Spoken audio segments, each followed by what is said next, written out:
Hello friends, and welcome to our user review of Mahindra KUV 100. I think they should rename it as Nightmare 100. Nightmare?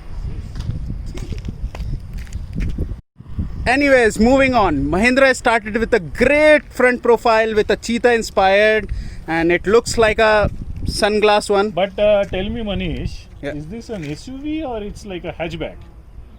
It's more looks like more of a hatchback on who has been given some amount of steroid to grow up. Steroid. Yeah, I mean, let's move on. No, it's a great profile, and if you see, it looks like sunglasses. It's got an M Falcon engine, and But it suddenly ends. I mean, the front really looks nice.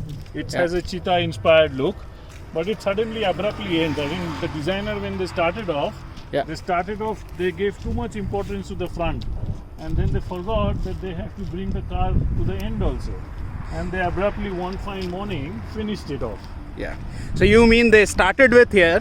They started with a great profile, and then they went on, and then suddenly realized it. You're on 3995. It's a sub 4 meter, and let's just cut it.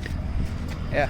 But anyways, this is still, to some people it looks good, some people So let not us, so. yeah. Okay, Let's let's come to the boot space. boot space. Nice. It has a nice rack. It starts and it ends. There's hardly any space. I think it's enough for. ये enough होगा. उसके बाद और कुछ नहीं. I mean, then it will fill it up. So you mean boot space enough to keep the boots? Oh, size 11 boot. And there is the stepney. It's not screwed down below on the body, but it is kept in the dicky only. Dicky the only. space. I think it's still enough to keep a few bags. So But- let's see the rear passenger seat. Oh, 1, 2. I'm in the groove now. So okay, let's look at the inside. I think there's enough space due to its monocoque chassis, which doesn't have a hump in between. I'm 6'3", Yeah. and the front seat is kept in position of Manish, who is something around 5'4" maybe. And I have little leg space left, so I think maybe somebody little bit taller can also drive. Yeah. Hardly any headroom. Hardly. The I think squab- that's enough headroom. No, I mean, person of my size, if it will go on top of a bump, it will not be enough. I will keep on hitting on my head. Okay. The squat of the seat is quite comfortable. Good under thigh support. You've got a handrest also, We right? have a handrest with, I don't know what we will keep here, but some sort of a space. It's not a cup holder or something, but some space is there which you can pull in. The seat bed is flat, so they can sit 3 people of smaller sizes, not of my size. The middle portion, because of the front armrest, which becomes like a seat, is not good for anybody else more than a small kid. So that's about in terms of the rear passenger seat. Let's come and show you the what you call English Bulgarian. At the front seat, and if you look at it, it has got a great profile. They have got a very good plastic here, but not that good here, I think. Scratchy plastic. Yeah, they could have made everything with this, and I never understand this sort of design. People say that it look good, but what's you are going to keep on it? Everything will just keep falling. It has got an infotainment system. They introduced the touch one later, but this is quite good. On the mileage front, this gives. Does it have Bluetooth? Yes, it has Bluetooth, obviously. And on the mileage front, it gives around 15 to 16 in city and 20 to 22 on highway on a power mode. Mileage improves with eco mode, but that's just up to user which one to use. So you have two modes here. One is a power and one other is an eco mode. Eco mode is something which you use in the city. Power is something when you are maybe in a highway and you need to have a little bit more power with the engine. You have okay. And now on the middle seat, the one thing which stands apart is the handrest. Yes, it's like driving a Lamborghini. Nice, huge, comfortable armrest. But you have one small kit extra. So what you can do is armrest becomes a 6-seat backrest. Don't expect me to sit here, though, Manish. Maybe it is for a small child who can easily sit in here. There is no seat belt provision, So- though. Yeah. So what we can do is we can fit in a small child, or if we have to take some revenge from someone, then we can make him sit here because there is no knee room and just apply some hard brakes. The handbrake also intrudes on the legs of the person who will be sitting here. From a safety perspective, I don't think that we have a seat belt here. Seat belt. We do. Seat belts are there. It's just hidden here, and this is one of a good thing also. Let me just Okay. show this.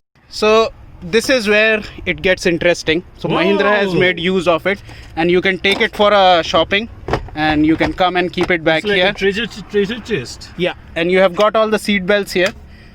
They usually go hidden behind the seat, but yeah, I mean it comes handy if you have to just quickly pick some things. Okay, and its secret compartment doesn't end here. You are going to see something really good. So that belongs here, and let me just take this out. ये गाड़ी है, ये खजाना का जगह छुपाने का जगह. And this is the secret compartment.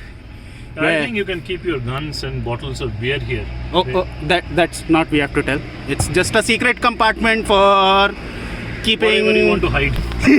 anything, but definitely not guns and beers. Yeah. Let's do a test drive and find out like how good this car is and what it can do. So Anirban, what do you think? In how many hours can it do 0 to 80?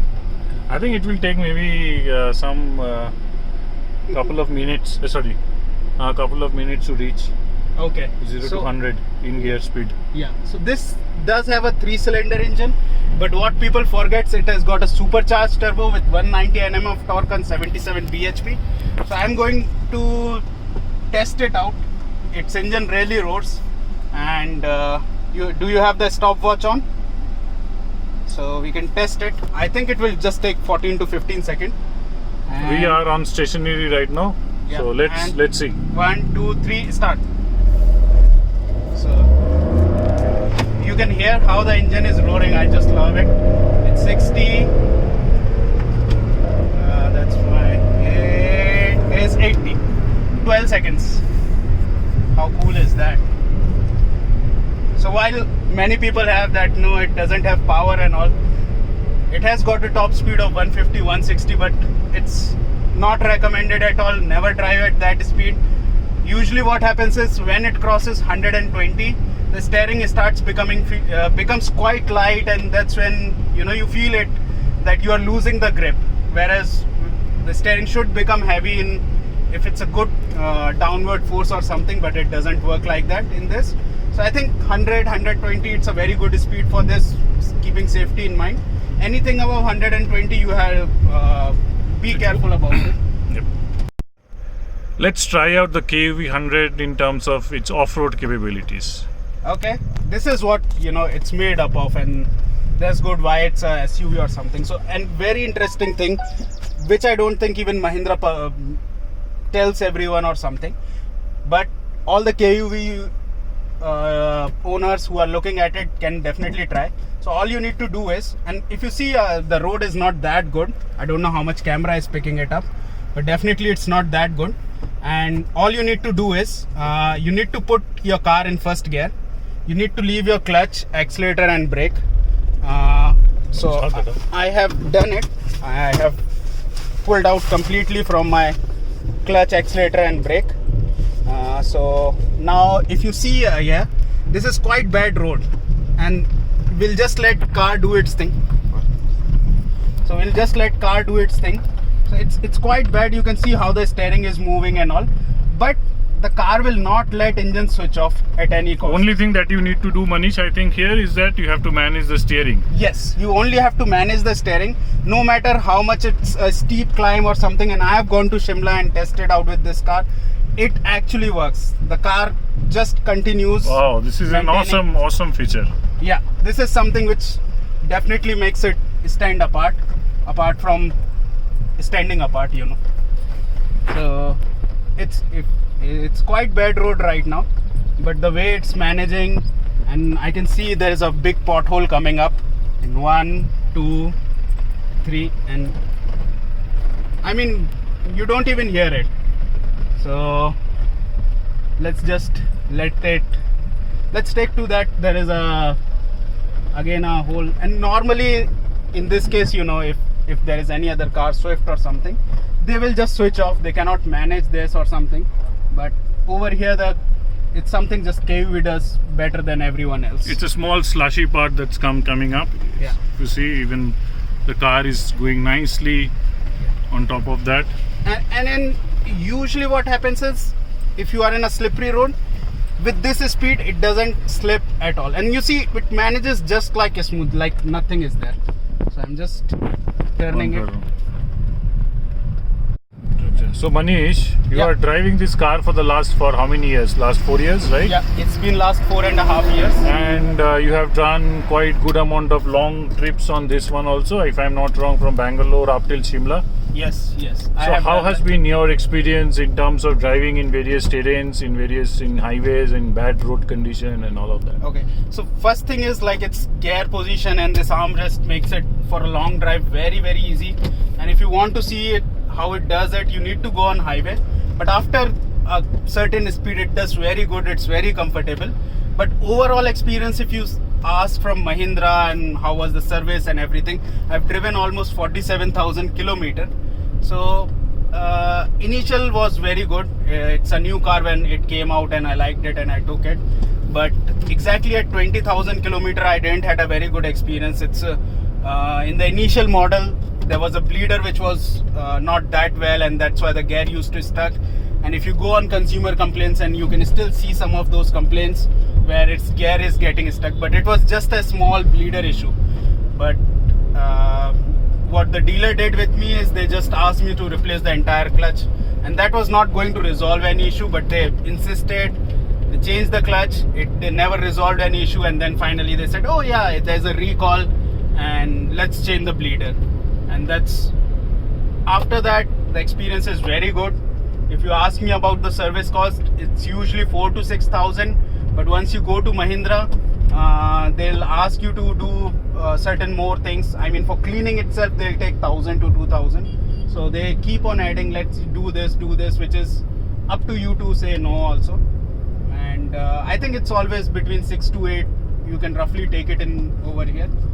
And mileage wise, I have got consistently 20 on highway. Wow, I that's always good. use on power mode. But in a city like Bangalore, where you have so much of traffic, it doesn't give more than 15. It's 15 and 16, somewhat like that, no matter how good you drive. So that's overall, I'm very happy with the car. Dealership not that much, or I mean, say the service center not that much, but some service centers like Chrome and all does very good in Bangalore, and they really look at your car and see what is wrong or right. Other than that, and there has been no major expense. Every time I have taken it, it's always 5,000-6,000 like that, but not that much of a major expense I had. So overall, the car experience has been good for the last 4 years, if I can put it in that way, right? Yeah, if I forget my initial nightmares, it was absolutely perfect. It is absolutely good. The car is absolutely good. It can do a lot of things. It has got a great power, good comfort level and everything. The front visibility is not that good, but yeah, overall car is good. If you are looking for someone, if you have a family of 6 with a kid or someone, and you want everyone to go together, then this is the car for you. No doubt, it's a very good car.